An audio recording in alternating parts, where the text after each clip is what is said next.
Hello, now we are discuss about chemical bond.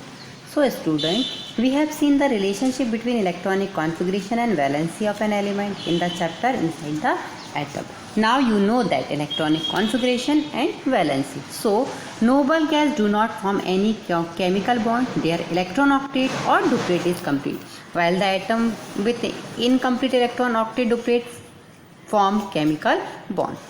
Noble gases किसी भी प्रकार का कोई भी केमिकल बॉन्ड नहीं करती. क्यों नहीं करती? बिकॉज उनका जो ऑक्टेट है या डुप्लेट है वो टोटली क्या है, तो फिल्ड है, कंप्लीट है. अब कौन है जो केमिकल बॉन्ड फॉर्म करता है? तो ऐसे एलिमेंट जिनका ऑक्टेट या duplet, octet means the 8 electron present in outer most shell is called octet. Duplet last shell contain 2 electron. That mean जिनके लास्ट आउटर मोस्ट शेल में 2 इलेक्ट्रॉन की कैपेसिटी है, 2 कंप्लीट है, वो केमिकल बॉन्ड फॉर्म नहीं करते. और जिनके इसमें 8 है वो केमिकल बॉन्ड फॉर्म नहीं करते. अब कौन फॉर्म करता है? तो जिनका ऑक्टेट मतलब 8 इलेक्ट्रॉन जिनके शेल में, लास्ट शेल में नहीं है, incomplete. That means so reason for this is that the atom use in valence electron during formation of chemical bond. उसके पीछे का रीजन क्या है? कोई भी एलिमेंट केमिकल बॉन्ड फॉर्म करने के लिए कौन से इलेक्ट्रॉन यूज करता है? तो आउटर मोस्ट शेल में present electron. Moreover on forming chemical bond equal to its valency the atom attain the electronic configuration of complete octet और डुप्लेट. तो हम क्या कह सकते हैं कि जो भी एलिमेंट की वैलेंसी है वही क्या है, उसकी कंप्लीट ऑक्टेट करने की कैपेसिटी है. दैट मीन सपोज किसी भी वैलेंसी 1 है, दैट मीन उसको उसका ऑक्टेट कंप्लीट पूरा करने के लिए 1 इलेक्ट्रॉन लॉस करना पड़ेगा या 1 इलेक्ट्रॉन गेन करना पड़ेगा. Okay, now we are discuss about ionic bond. अब यहाँ पे आयनिक बॉन्ड के लिए आपको एक एग्जांपल कंसीडर करना है, the formation of sodium chloride. Sodium chloride का फॉर्मूला क्या है? तो NaCl. अब NaCl यहाँ पे 2 एटम है, एक है सोडियम, दूसरा है क्लोराइड. इलेक्ट्रॉनिक कॉन्फिगरेशन हमने ऑलरेडी फिलअप करना सीखा है. सोडियम का इलेक्ट्रॉनिक कॉन्फिगरेशन क्या है? 281.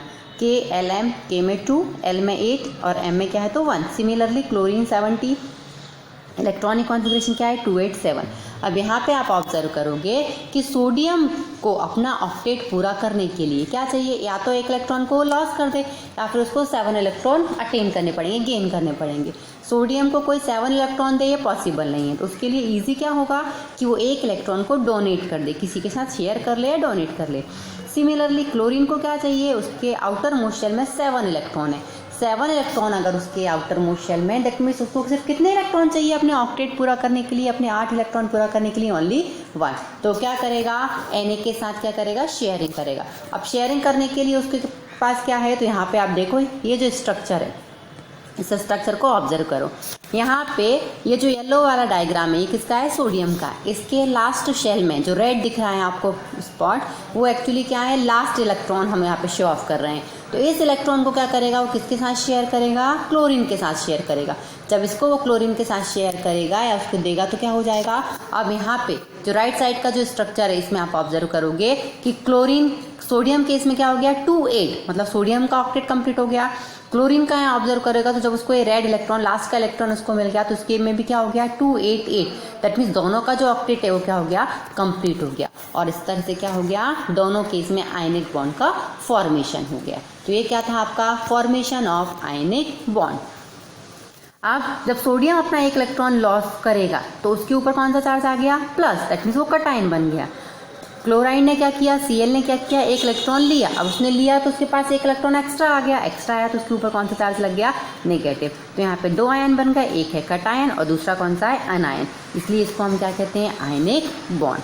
The chemical bond form due an electrostatic force of attraction between the opposite charge. अब दोनों के बीच में जो चार्ज था वो कैसा था? अपोजिट था. एक पे प्लस, एक पे नेगेटिव. इसको हम क्या कहते हैं? Electrostatic force of attraction. और इसके कारण जो बॉन्ड फॉर्म हुआ अपोजिट चार्ज के कारण, कटायन और आयन के कारण, इसको ही हम कहते हैं आयनिक बॉन्ड और an electrovalent bond. The compound form by means of 1 और more ionic bond is called ionic compound. और इस तरह से जो कंपाउंड फॉर्म होगा उसको हम क्या कह रहे हैं? Ionic compound. सो ये आयनिक कंपाउंड हो गया. Formation of an ionic compound, sodium chloride from the element, sodium and chlorine is shown with the help of diagram. तो आपने डायग्राम में देखा कैसे कंपाउंड का फॉर्मेशन हुआ. ओके, तो ये क्या था आपका? Bond formation. क्या बन गया यहाँ पे Na+Cl का NaCl, Na पे प्लस आयन और Cl पे नेगेटिव आयन। नेक्स्ट डायग्राम में हम देखेंगे कि किस तरह से जो दूसरे मॉलिक्यूल्स है वो भी फॉर्म हुए थे। यहाँ पे आपको बुक्स में मैग्नीशियम क्लोराइड का MgCl2 का फॉर्मेशन भी दिया है। सिमिलरली Cl की वैलेंसी सेम रहेगी 287, मैग्नीशियम की क्या रहेगी 282। दैट मीन्स अब मैग्नीशियम के पास आउटर मोस्ट शेल में कितने इलेक्ट्रॉन हो गए, यहाँ पे 2 इलेक्ट्रॉन हो गए। वो अपने दोनों इलेक्ट्रॉन को एक क्लोराइड को देगा, दूसरा दूसरे क्लोराइड को देगा और क्या फॉर्म करेगा MgCl2। तो आपको होमवर्क में क्या करना है, MgCl2 का फॉर्मेशन शो ऑफ करना है।